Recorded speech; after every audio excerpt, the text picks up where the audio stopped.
Hello everyone, welcome to GoTarryn TV. This is Dr. T, PhD, the prodigy of sports psychology, and I'm so excited because today we have a wonderful returning guest, my favorite guest here on GoTarryn TV. Susan returns on here. I'd like to ask her if you please be so kind as to like this video, leave us a comment, and share it with all of your friends and family out there. I've asked Susan to come back on here and join us today to discuss healthy eating, healthy cooking, and what does it look like overall to have a healthy diet. That's what she's going to help us out with here on today's show, so I can't wait to welcome her here because she's an expert on that. She's also the best when it comes to personal training, coaching, online tutoring, mentoring, and all of that good stuff involved with health and wellness as we know it. So I can't wait to bring her on here in just a few moments and ask Susan Longley, pick her brain about how we can change up our diet to eat a healthier lifestyle.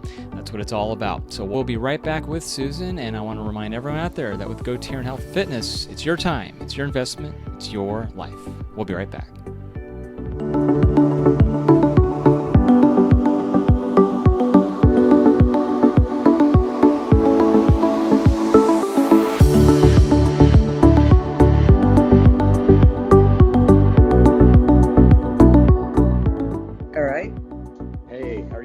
I'm doing good. How are you?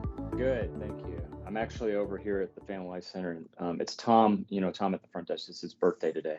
Oh, is it? Oh, tell him I said happy birthday. I will. Yes. Yeah. I'll let him know. I'll see him here in a second. So, oh, you've got the same Coffee Yeti mug I have. That's funny.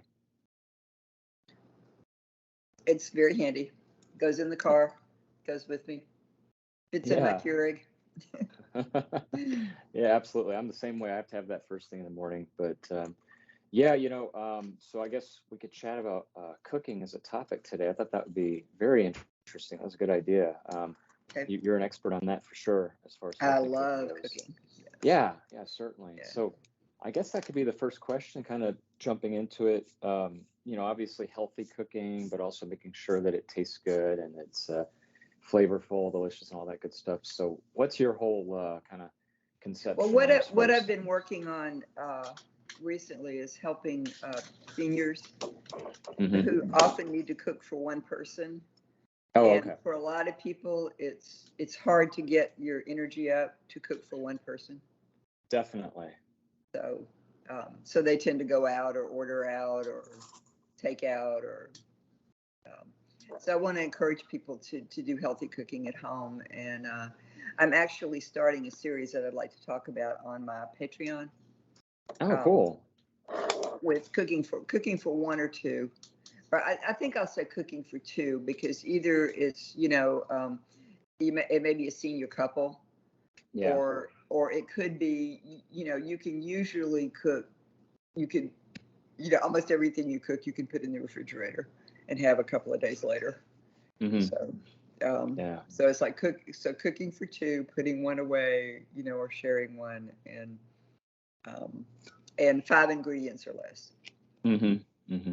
Well, it's interesting, Susan, because that actually kind of lines up with what I'm doing too. As a side note here, next week I'm actually presenting at a senior center on it's called healthy psychological eating, and it's like the psychology of eating. Yes. So right. if you were to outline or bullet point some of your major high level kind of items that you'd want to get across to seniors, and let's say a 30-minute talk in terms of the psychology of eating, for example, overeating, food addiction, things of that nature. What are some of those kind of outline bullet points in a topic, per se, that you would really want to get across and focus on with, especially the senior That's funny. population? There's a book called The Hungry Brain that you might want to take a look at. The Hungry Brain. I'm going to check it out. That sounds good. So anyway, I did a seminar on that at a retirement home. Very cool. On how the title of the seminar was How to Trick Your Brain into Eating Healthy. Oh, I like that. This is good. So there's a lot of ideas in that book about why based on evolution. And I could go over a couple of those things today if you wanted to. Sure. That could lead into healthy cooking. Definitely. Yeah.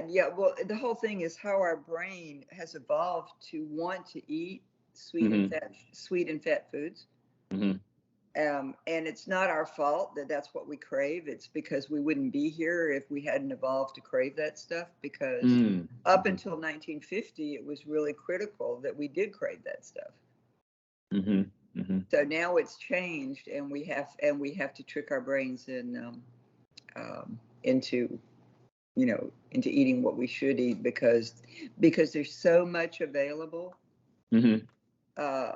That was never available before. You could not go to a QT and get a 32-ounce soda.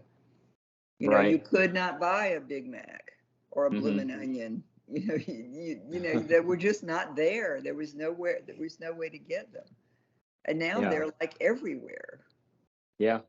So, no, that's true. It's convenience, isn't it? It's kind of hence the whole convenient stuff. But no, that's good. I will definitely check that out, Susan. That's really, really good. It might give you some stuff. It gave me some stuff. I'll actually send you my slideshow too if you want to. Oh, please do. That would be fantastic. It wasn't a lot. I don't really use a slideshow when I talk. I just use a couple of slides here and there. Okay. So I don't like the whole slideshow kind of, where I'm focused on what I'm going to say for the next slide. I just. Anyway, but I've got a few slides that show some evolutionary stuff, and I'll send those to you. Oh, that would be wonderful, Susan. If you're going to be talking about this stuff, then that's what I've been talking about for the past 6 months or so. So.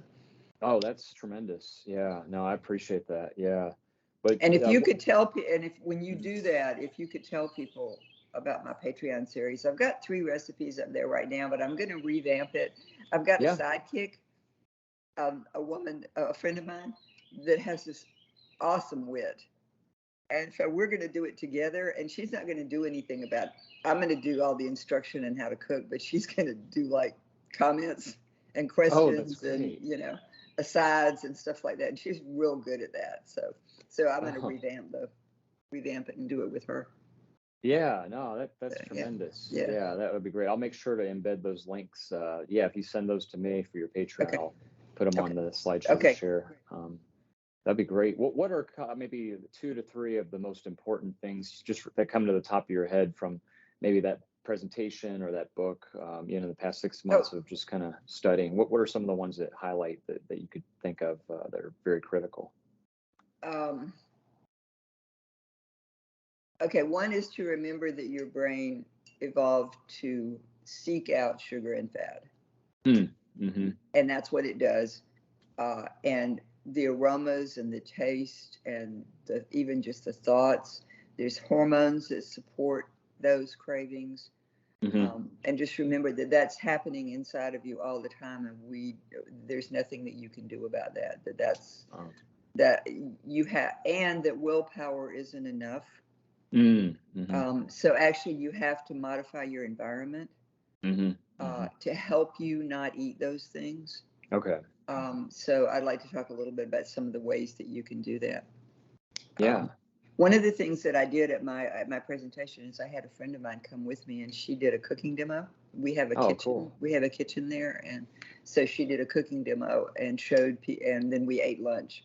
Then we ate what she cooked, and it was a lot of camaraderie, a lot of hanging around the kitchen, asking questions of the cook, and then sitting down and eating together. So that made it I was actually able to charge $35 a ticket for that. Oh, that's great. Yeah. Nice. That is great. That is so cool. Yeah. Well, what are some of the, if we jump into what can they expect with those recipes kind of as a sneak preview, so to speak, on, when they see your Patreon in terms of. So that they're going to be small quantities. They're going to be easy to prepare, no complicated techniques. Okay. Basically just sauteing stuff, putting stuff in a pan. A lot of them are 1-dish meals. And I encourage people to, if you don't like to do stuff in the kitchen, if you don't find chopping onions like meditation, which I do, but then buy the chopped onions at the grocery store. Okay. Because you will actually save. They are more expensive, but you will actually save money if you use them rather than throwing away a rotten onion 3 weeks from now. Interesting. Yeah. So take advantage of. of fresh food wherever it's available. Okay. Mm-hmm. And frozen food is okay too. Mm-hmm. Most food is frozen, and even canned food. Most frozen, as long as it doesn't have chemicals in it. You have to check the labels, and if you can buy an organic or a natural frozen or canned product, it's usually processed right there at the edge of the field. Okay. So it's pretty fresh when it was frozen, and people have been canning and freezing for many years as a way of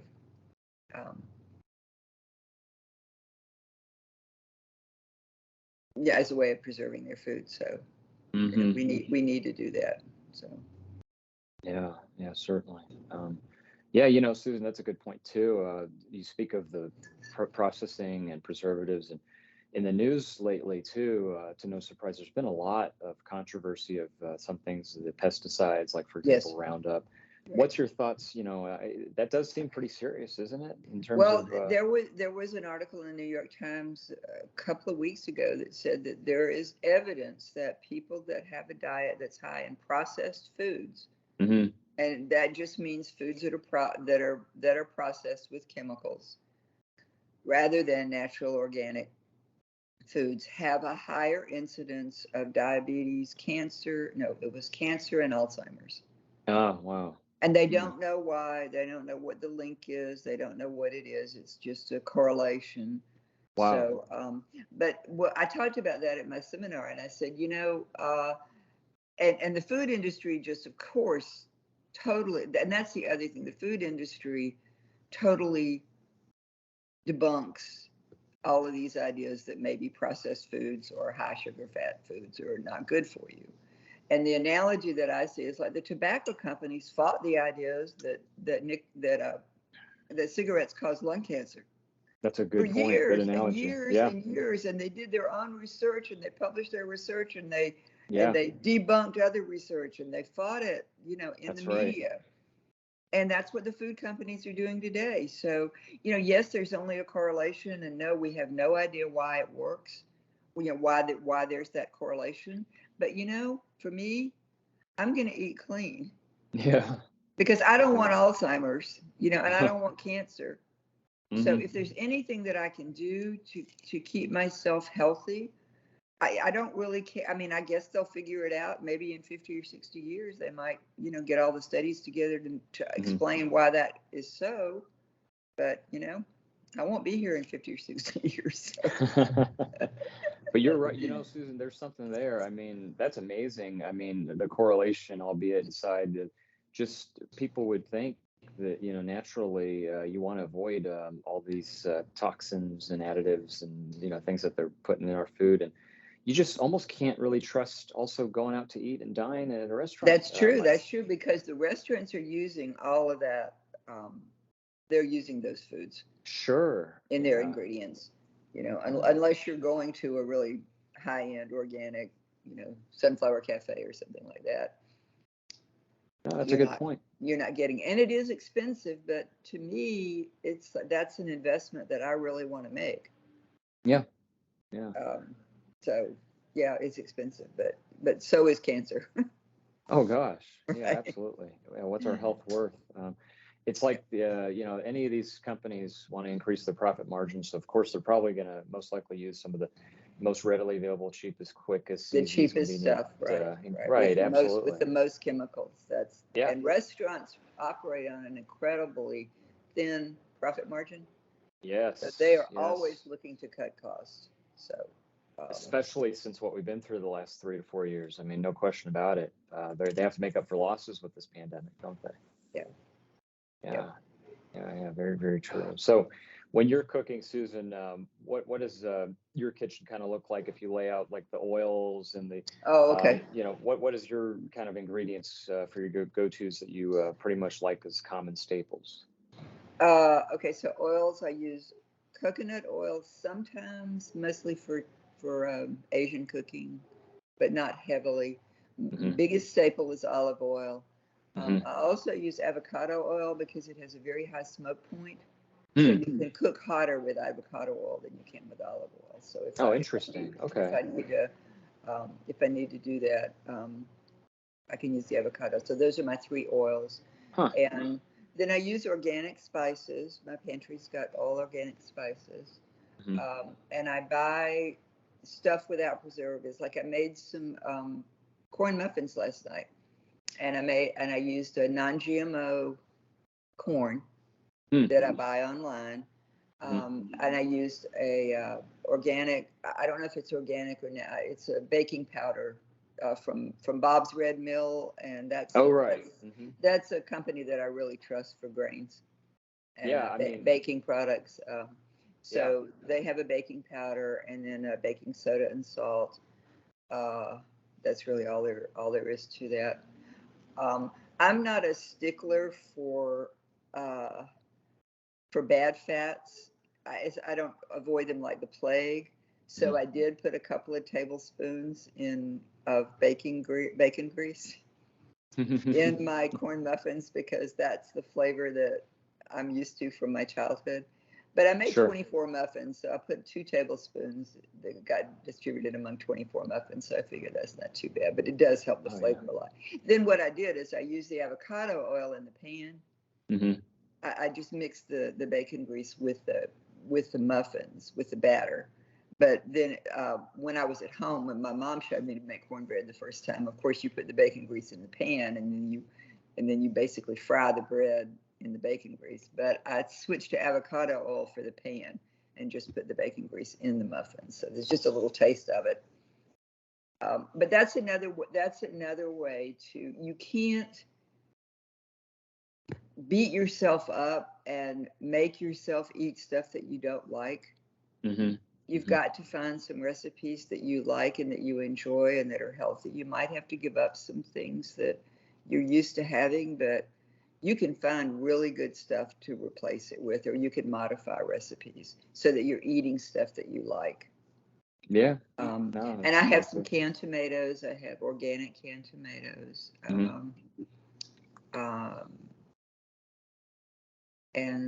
And then pretty much organic. I keep my refrigerator stocked with organic vegetables.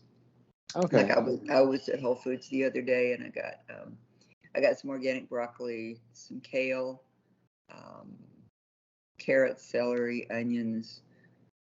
Those are things that I always keep on hand and garlic. Those are things that I always keep on hand because it makes so much difference. Sometimes I saute spinach for my breakfast. I'll have a couple of eggs and spinach. But if I've got some fresh garlic to throw in there when I'm sauteing the spinach, the flavor is so much better. So, and garlic is good for you. So, so take the time. And I found I have a little garlic press. So it's real easy. You just put a clove of garlic in the garlic press, squeeze it, and there you are. Wow. There's lots of labor-saving devices that you can use in the kitchen. An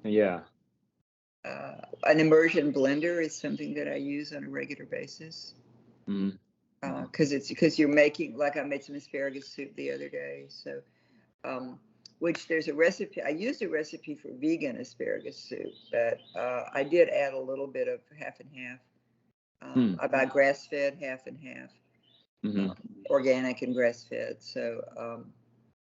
So I did use a little bit of that. But you cook the asparagus and the potatoes, and then you just take this immersion blender and you just stick it down in the pot and turn it on. Wow. And you've got cream soup. You don't have to transfer it to a blender and work with hot stuff or anything. You just do it right there on the stove. So that's another real labor-saving device that I like to use. The immersion blender. I got to say I've never seen that or used it. But you don't know how it's just it's because it's called a stick blender. Okay. It's just a machine that's like a tube, and it's got a blade at the bottom. And you turn it on, the blades whir around, and they just act like a blender with whatever you stick it into. Yeah, it's a great way to probably do juicing too. It is. It's great for smoothies. You just put your ingredients in a container and stick the blender down there, and you got it. So, yeah.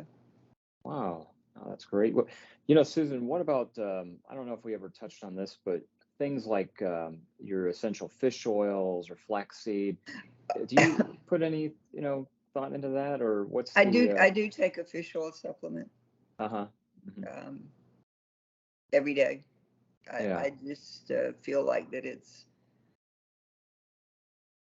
a good nutritional supplement. I don't know Mm-hmm. whether I need it because I do eat a good bit of shellfish. I eat shrimp and salmon, Mm-hmm. but Mm-hmm. I just do it. Again, like it's just an investment in my Mm-hmm. health.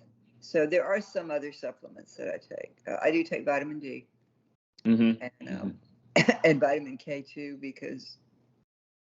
and because I have some issues with bone loss. So Okay. Mm-hmm. so I do magnesium, Right. um, Calcium. calcium, right? Yeah. So Yeah. Oh, that's really, really healthy. That's great. Good. Um, yeah, and you mentioned earlier too about the corn, the yeah, non-GMO corn. right. Corn has been under a lot of scrutiny lately, almost being unhealthy as far as the corn we buy from that's not, Yes, organic, right, because of what they're putting in it. And right. I've read more studies on that, especially with people with issues with eating anyway, that they just have to avoid it unless it is, like you said, like the type of corn that you get. But otherwise, they have to Right. just really be careful. Well, it's like wheat. It's been Mm-hmm. genetically modified for the purpose of easy harvest. Mm-hmm. Mm-hmm. They like the wheat stalks are normal wheat is about 4 feet tall when it's Okay. fully grown, but commercial modern wheat is about 18 inches tall, and Oh they gosh. genetically modified it Wow. because the Huh. tall wheat messes up the combines that harvest it. Oh wow.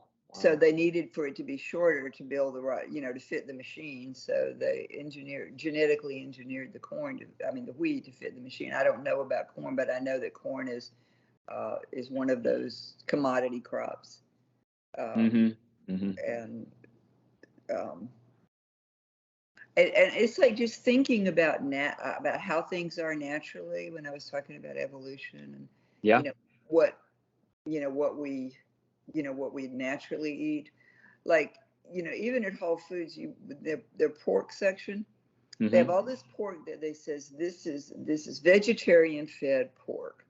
All of Huh. these pigs are only fed vegan food. Okay. Hmm. Well, pigs are omnivores. Mm-hmm. Mm-hmm. People kept pigs for years by just throwing out whatever they were eating.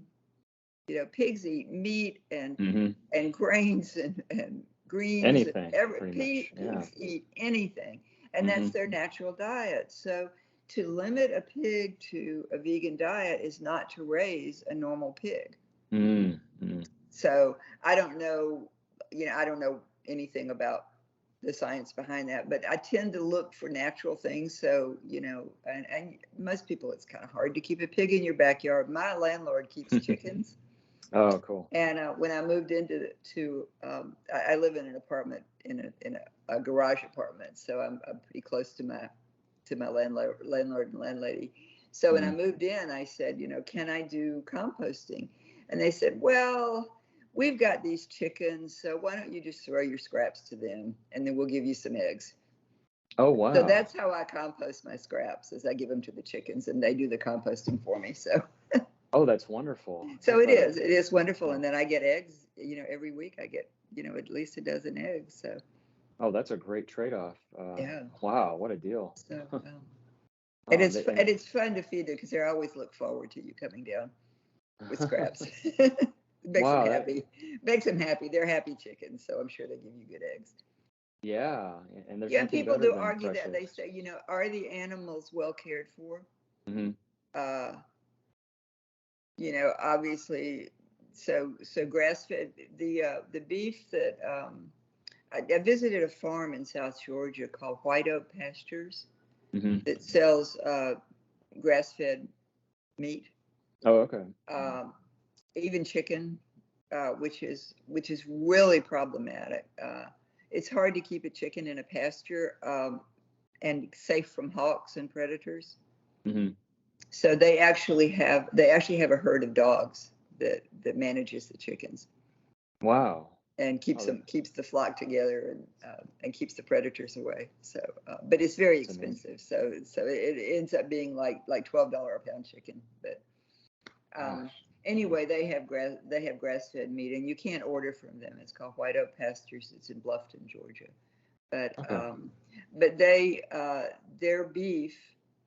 So they have a herd of cows, and their cows give birth, in the spring, and they keep their calves. The calves stay with the herd until they're slaughtered. So so in a commercial feedlot operation, our dairy operation, the calves are taken away from the mothers like right after they're born, because it interferes with the milk production.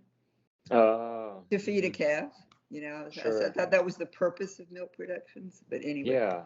So their cows stay with the herd until they're slaughtered, and the females are taken for are sold for dairy cattle, but not until they're weaned by their mother. They stay with the herd until they're ready, until they're grown. Oh, okay. So and the argument is that if you eat one of those cows, that cow has basically had a happy life. Yeah. It's been hanging out with a herd of cows, which is what cows do. Yeah. Yeah, he hasn't been pinned up in a feedlot, unable to move. Yeah. For the last 6 weeks of his life, so he can get fattened up. He just stays with the herd, and then eventually he's slaughtered, but he's not fattened up. So that's the purpose of the feedlot, is to fatten them up so that they weigh more, so that they're better, have more marbling, which is fat. Yeah, no, that's right. So this beef is a good bit leaner. I would imagine so. Which healthier. is more what we evolved to eat. We evolved to eat antelope and stuff like that, which is not very fat. That's true. Yeah. Well, Susan, this is tremendous. This is so helpful, and you've given me so much to think about for myself as well. And I'm really appreciative. I'm going to check out the book you referred to, Hungry Brain, earlier. That's great. The Hungry Brain, right. I'm going to check that out. And please, by all means, send those links to your sources and your Patreon my way. I'll be on the lookout for that. But before we let you go, Susan, this has been a great, fascinating half an hour, as it always is with you. But let's go ahead and please plug your contact information as we close out. All right. Okay. So I'm Susan Longley. My website is finishwithaflourish.com. And you can sign up for my Patreon on my website. So, thank you, Karen. Thanks so much for hosting me. My pleasure. Thank you. It's good to see you again. All right. As always, Susan, you too. You take care. All right. Thanks, Karen. Bye. Thank you. Bye-bye.